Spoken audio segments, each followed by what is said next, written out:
Question discuss कर रहे हैं।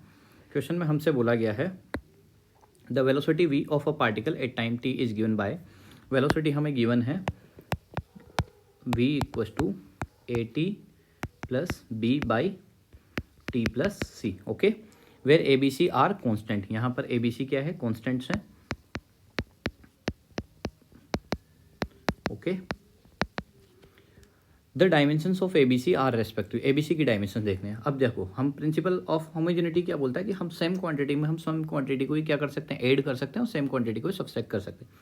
अब देखो यहाँ से ध्यान देना, v इक्वल टू यहाँ पर ए टी है और यहाँ पर है टी प्लस सी।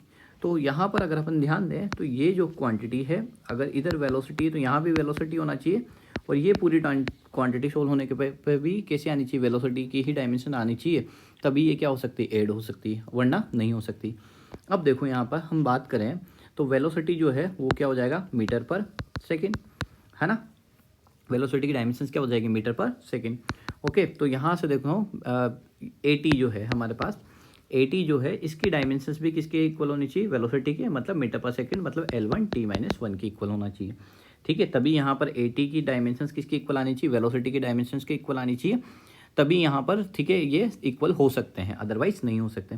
तो यहाँ से ए की वैल्यू निकालनी, तो L1 t माइनस 1 तो है ही सही, इस T1 को किधर डाल देंगे, डिनोमीटर पार्ट में। तो यहाँ से A1 की वैल्यू आ जाएगी L1 t माइनस 2। ओके, ये किसकी वैल्यू आ गई, A1 की।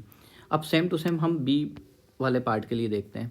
देखो ये पूरी जो टर्म है, ठीक है, ये वाली जो टर्म है, ये टर्म जो है ये पूरी की पूरी जो है b बाई टी प्लस सी किसके इक्वल आनी चाहिए, वेलोसिटी के इक्वल आनी चाहिए। ओके, तो यहाँ पर देखो, यहाँ पर b जो है b बाई टी प्लस सी के बारे में बात करें, हम किसके बारे में बात करें, b बाई टी प्लस सी के। ठीक है, अब पहले इस डिनोमीटर वाले पार्ट को देखते हैं। डिनोमीटर वाले पार्ट में क्या देख पा रहे हैं अपन, टी प्लस सी है। तो यहाँ पर हम प्रिंसिपल ऑफ होमोजेनिटी ये रूल ये बोलता है कि सेम क्वांटिटी में सेम क्वांटिटी ही ऐड हो सकती है। तो यहाँ अगर सी जो है उसकी वैल्यू भी क्या होनी चाहिए, T1 ही होनी चाहिए। क्यों, क्योंकि अगर T टाइम ऐड हो रहा है सी में, तो यहाँ पर भी क्या होना चाहिए, T ही होना चाहिए। ओके, तभी यहाँ पर क्या हो सकता है, ये ऐड हो सकता है। अब मैंने ये बोला आपसे कि ये जो टर्म है b बाई टी प्लस सी, तो टी प्लस सी के इसके इक्वल होना चाहिए। यहाँ पर डायमेंशंस क्या होना चाहिए, c जो है वो T1 के इक्वल होनी चाहिए। और ये जो b बाई टी आया, ये किसकी डायमेंशंस के इक्वल होना चाहिए, वेलोसिटी के। ठीक है, और वेलोसिटी की डायमेंशंस क्या होती है, m1 मीटर पर second, L1 t minus 1। Okay, तो यहाँ से b की अगर हम निकालेंगे तो ये L1 और t माइनस 1 और ये यहाँ से t प्लस 1 हो जाएगा। ओके, तो ये कैंसिल आउट हो जाएंगे, तो यहाँ से किस b की जो है वो क्या आ जाएगी, डायमेंशन। एक बार फिर से, ये पूरा गेम कंपैरिजन का है। ठीक है, यहाँ पर बहुत सारे बच्चे कंफ्यूज हो जाते हैं, तो किस तरीके से करना है इसको ध्यान से देखना कि अगर LHS पार्ट में वेलोसिटी है तो RHS पार्ट में भी वेलोसिटी ही होनी चाहिए। तो AT जो है ये पूरी टर्म किसकी डायमेंशंस के इक्वल होनी चाहिए, वेलोसिटी के। तो सबसे पहले यहाँ से इसको सोल्व करके A की वैल्यू निकाल ली अपन ने। फिर b बाई टी प्लस सी था, तो देखो इसमें इस पर्टिकुलर पार्ट में, डिनोमीटर पार्ट में हमने देखा कि t में क्या ऐड हो रहा है, c ऐड हो रहा है। मतलब प्रिंसिपल ऑफ होमोजेनिटी ये बोलता है कि जिस क्वांटिटी में है, जैसे टाइम है तो टाइम में ही ऐड होगा। ओके, तो यहाँ पर c की वैल्यू क्या होगी, t।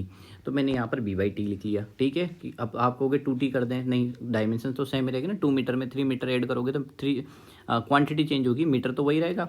तो यहाँ पर t जो है b बाई टी, अब ये b बाई टी किसके इक्वल हो, किसकी डायमेंशन, वेलोसिटी के। तो L1 t माइनस 1, इस T1 को उधर ट्रांसफर करा तो ये दोनों क्या हो गए, कैंसिल आउट हो गए, तो b की होगी L1। तो यहाँ से हमसे पूछा गया था ABC, a की वैल्यू L1 t माइनस 2 आई है। ठीक है, L1 t माइनस 2, b की जगह L1 आया है, c की जगह T1 आया, तो यहाँ से ऑप्शन नंबर 1 क्या हो जाएगा हमारा, करेक्ट हो जाएगा। ठीक है, आई होप आपको ये क्वेश्चन समझ में आएगा। Thank you for watching.